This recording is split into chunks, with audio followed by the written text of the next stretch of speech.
Happy Halloween! It's Tessa from Meyer Hatchery. Let's paint together. So as you can see here, I've started to paint my moon for the background. I drew a circle with a paper plate in the middle of my canvas, and I didn't prepare anything. I just have some yellow paint as well as some white, and I'm mixing them. So on the outside, I'm going to add a nice ring of a darker yellow, and I'm dragging that around the canvas. And it's okay if there's some streaks in it, it's no big deal. Once you get that smoothed out, you're gonna go back and you're gonna add a little bit of white in to the center so that we have a little bit of contrast. So I'm just gonna even it out, add a little bit more white in, and then we're gonna move on to our background. All right, for the background, first I'm using black paint. I'm gonna go all the way around the bottom and up the sides just to fill in the outer area before I start adding in that blue. Because if I add the blue first and then add the black on top, it's gonna mask over the blue and you won't be able to see that contrast we're looking for.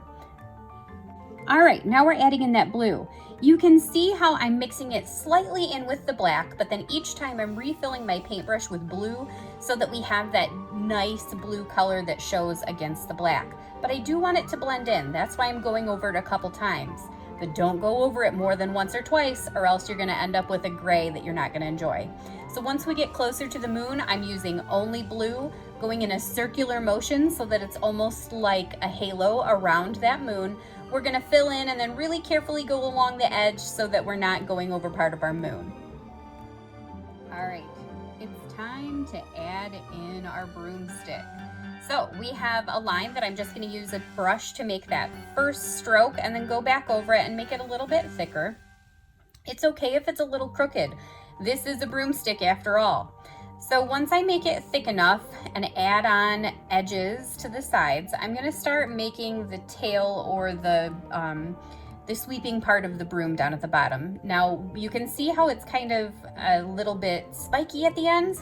I'm creating that by pushing down when I first put my paintbrush to the canvas, but then quickly brushing it back and making those points and pulling up on my brush as I do so. Now it's time to add our chicken. So I'm doing this freehand. Feel free to draw on your chicken beforehand so that if that makes you feel more comfortable. So what I did is I first added the legs and now I'm building the body. So I now want a nice rounded bottom. I'm gonna come up on the neck, create the back and where the tail is going to be. And the good thing about this is that it is a silhouette, so I don't have to worry about any details other than just getting the basic shape of our chicken. So I'm going to use a couple of different brushes here to try to smooth that out, get it the way that I want it to look. And then once we have our chicken in place, we're going to add a cute little witch hat to her.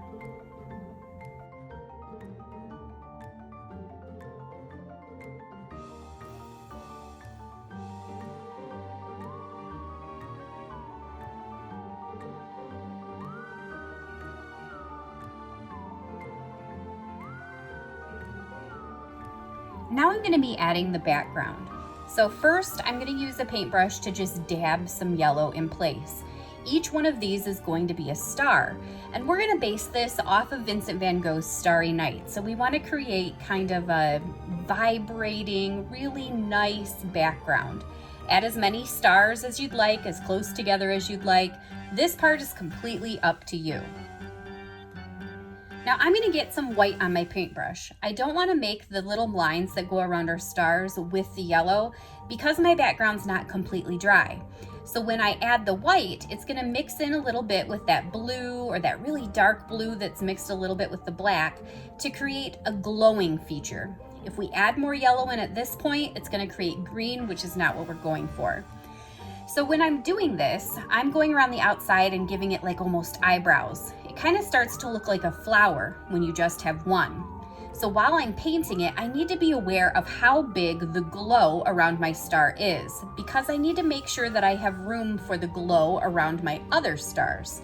So I'm going to make it a couple of inches out from this, and then I'm going to switch over to making one around a closer star, because you'll see their glow will start to get really close together and almost touch. Make sure you go all the way to the edges of your painting as well. Thank you for painting with me today. Make sure you like and subscribe so you can see our other amazing Meyer crafts. Have a great day.